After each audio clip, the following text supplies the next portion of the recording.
Bendiciones. Hoy hablaremos la importancia de la teología cultural de Tillich, así como también observaremos el punto de vista de los conceptos y diferencias de autonomía, heteronomía y teonomía. Y por último, ¿qué es la dimensión de la profundidad en la cultura? Empecemos. ¿Quién fue para Paul Tillich y cuál era su pensamiento teológico? Paul Tillich fue un influyente teólogo protestante del siglo XX, nacido en Alemania en 1886. Su pensamiento teológico tuvo un impacto significativo en la teología contemporánea, abordando temas fundamentales de la fe y la existencia humana.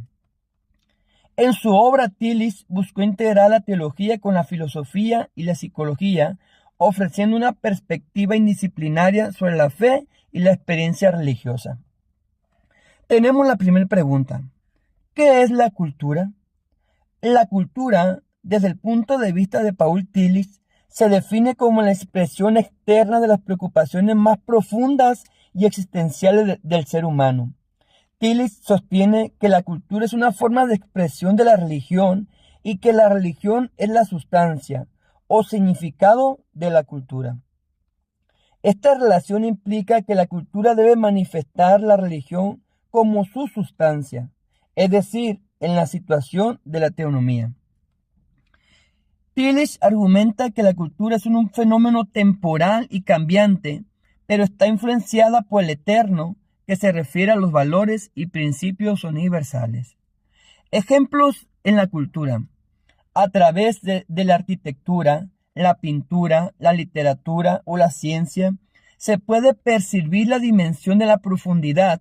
Cualquier arte que plasme el espíritu humano puede ser un medio para mostrar este fundamento último en el que se mantiene el espíritu.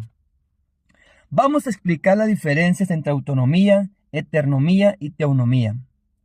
La autonomía es la capacidad de una persona para actuar de acuerdo con sus propios principios racionales y la autoconciencia, sin someterse a una voluntad o norma externa impuesta.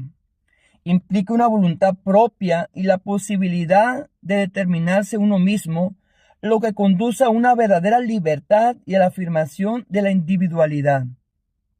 Afirma que el hombre, en cuanto portador de la razón universal, es la ley para sí mismo, es la fuente y la medida de su vida en todas sus expresiones. Una cultura autónoma es una cultura secularizada, desarraigada del fundamento y vacía de sentido.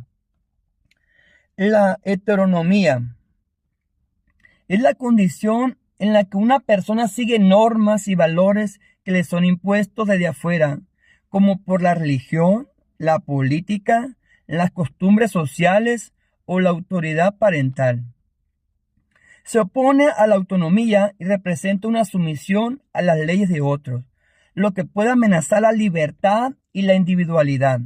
Afirma que el hombre, en cuanto incapaz de actuar según la racionalidad universal, debe someterse a una ley extraña y superior a él.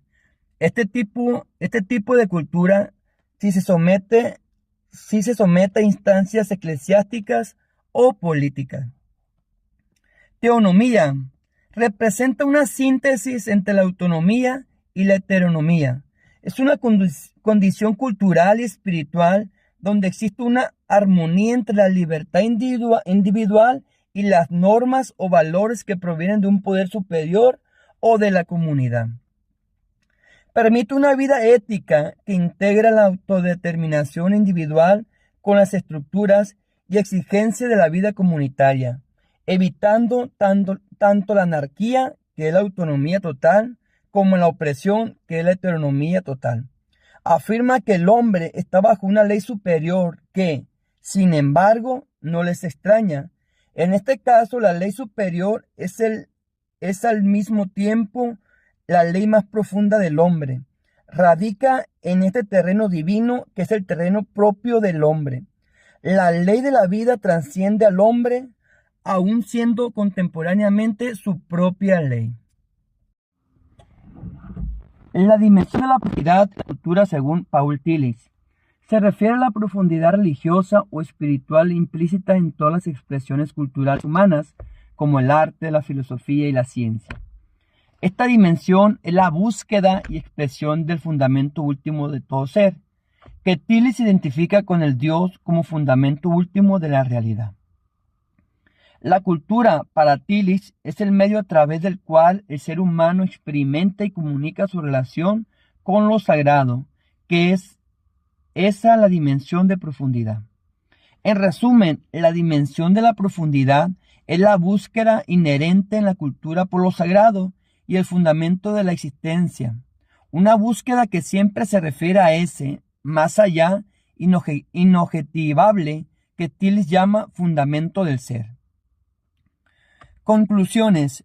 Una de las críticas más comunes hacia Tillich se relaciona acerca de la relación entre la religión y la cultura, que ha sido motivo de debate. Algunos críticos consideran que su enfoque de la teología cultural puede conducir a una delusión de la fe en favor de una adaptación al contexto sociocultural, cuestionando así la autenticidad y la pureza de la creencia religiosa. La influencia de Tillich en la teología de la cultura es notable, ya que su enfoque busca integrar la experiencia religiosa con las realidades culturales, a través de su concepto coraje de ser. Enfatiza la importancia de enfrentar la ansiedad existencial en el contexto de una cultura que a menudo parece desprovista de sentido. Esto ha permitido que teólogos y pensadores contemporáneos reflexionen sobre la relevancia de la religión en un mundo secular, proponiendo una visión más inclusiva que reconoce la diversidad de experiencias humanas. En la actualidad, aplicar la teología de la cultura de Tillich implica estar dispuestos a cuestionar nuestras propias presuposiciones y prejuicios culturales y abrirnos a la diversidad y la pluralidad de perspectivas que existen en el mundo actual.